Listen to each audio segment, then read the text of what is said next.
The Laguna Phuket Tri-Fest gathers athletes from around the world to compete on 2 grueling courses that mix a tough coastal swim, freshwater sprint, cycling up some of the island's steepest roads, and a slog of a run through the late morning heat and humidity.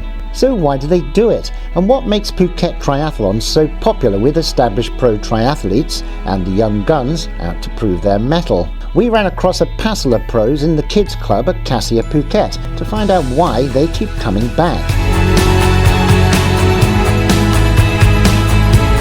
Very special is to swim in the salt water and afterwards in the sweet water. That's the first thing.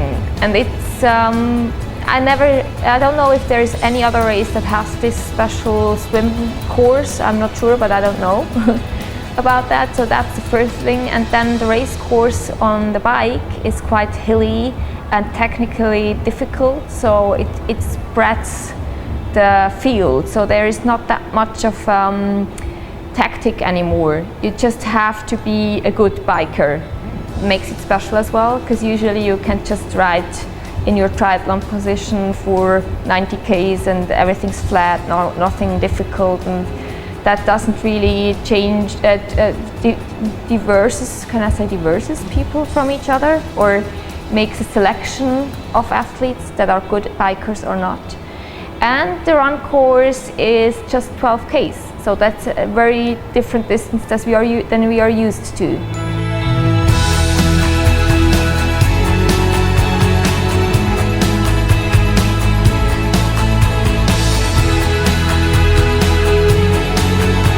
Many of the pros use the shorter, faster Laguna Phuket Triathlon as a test run for the following weekend's challenge. But even the shorter distances of the LPT do not make it a walk in the park.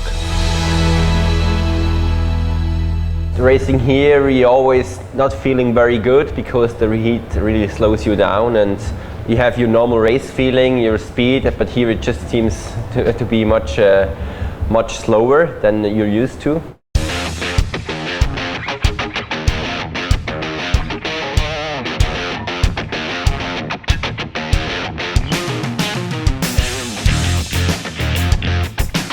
This year's LPT was a particularly hot and humid one that saw even the pros with experience of the course and conditions struggle to hit their stride. This year was very hot. Also last year was, I think, compared last year was more or less similar, but this year was very hot, especially was very humid. For me, normally I don't suffer this kind of weather, but this year was very tough race, and a lot of athletes suffered a lot during the race. It was super fast swim, and I mean the sea was really flat, and it was like swimming in a swimming pool, and the ocean here is so salty and so fast to swim. And of course, when you enter the lagoon, it's totally different kind. The water is hotter and sweet water, and so more difficult and more slow.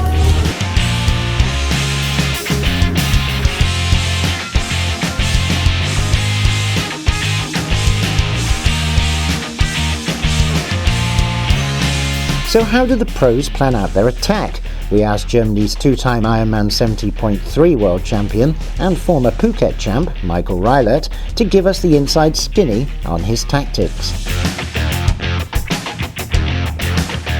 If you're kind of in the lead, you just have 2 options. One option is to go as hard as you can and try to keep the other boys to the distance that they won't catch you.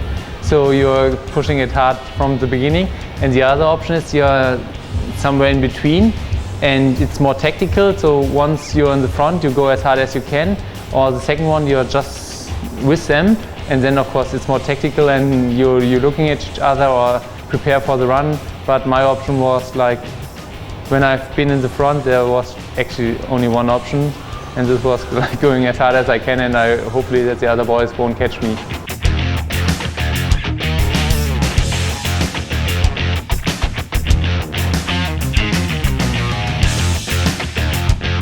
This was the first time back on the track for 2014 Tri-Fest champ Rudy Wild after struggling for a couple of months on the injury bench. Easing back into the game is not high on a triathlete's list, but in the case of this year's LPT, Rudy soon realised he had some stiff competition to overcome.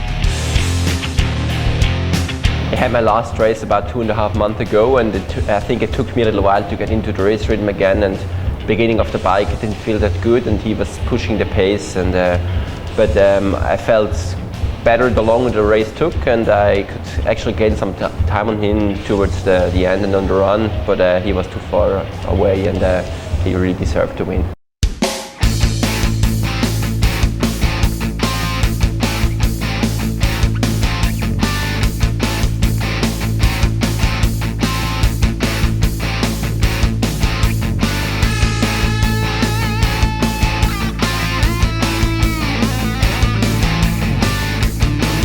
Having bested the Swiss Olympian in the LPT, how was Michael Reiler planning on pushing ahead in the much tougher challenge? Maybe it's like an evolutional thinking, because you are the guy who gets, or the other boys are hunting you, and so you get a bit of afraid, and this is what keeps you going, and sometimes you overpace yourself because of this kind of afraidness, and actually this was what kept me going on last Sunday. And I think he had a really good race, and I was happy with my performance, but he was just stronger last weekend, so hopefully I can take revenge next weekend, and the race is gonna turn out in a different way.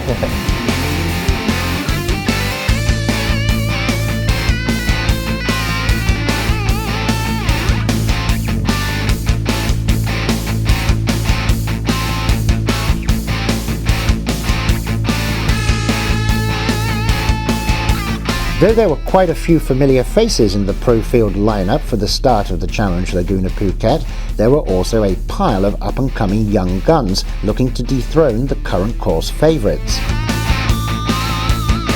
This is, I reckon, kind of unique, because Phuket or Thailand got such a good reputation because good boys get an invitation, the young guns coming to beat the older one, and so it's getting a really competitive field. There's many strong guys racing this year, like Bart Arnouds and James Kanama from South Africa, which are both very strong cyclists and especially runners. And on the other side you have other athletes like Tim O'Donnell, who just finished third in Kona. So we have a great start field this year, and it's going to be interesting to see who plays which card at what point of the race. Yes, the experience helps a lot in this competition. And there's a lot of new faces, a lot of strong guys. This year the field is a very deep and unbelievable field. I think it will be a very good challenge. And so we hope, of course, that our experience can help us to race against these super strong athletes.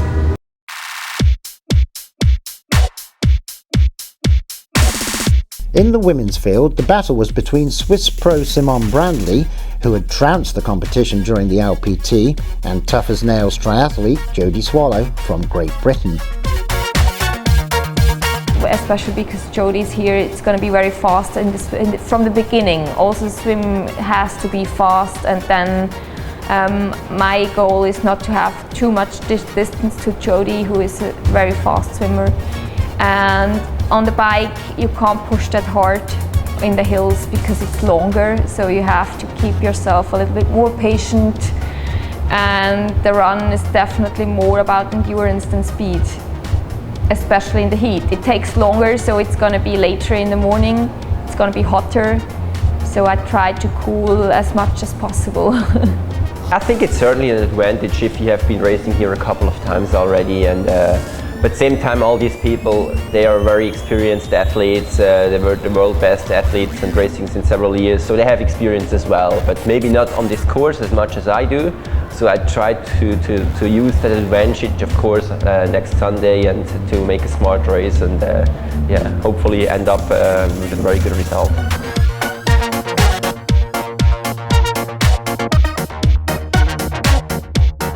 And so it was a double Swiss on the top podium at the end of the challenge, with both Rudy and Simone taking gold.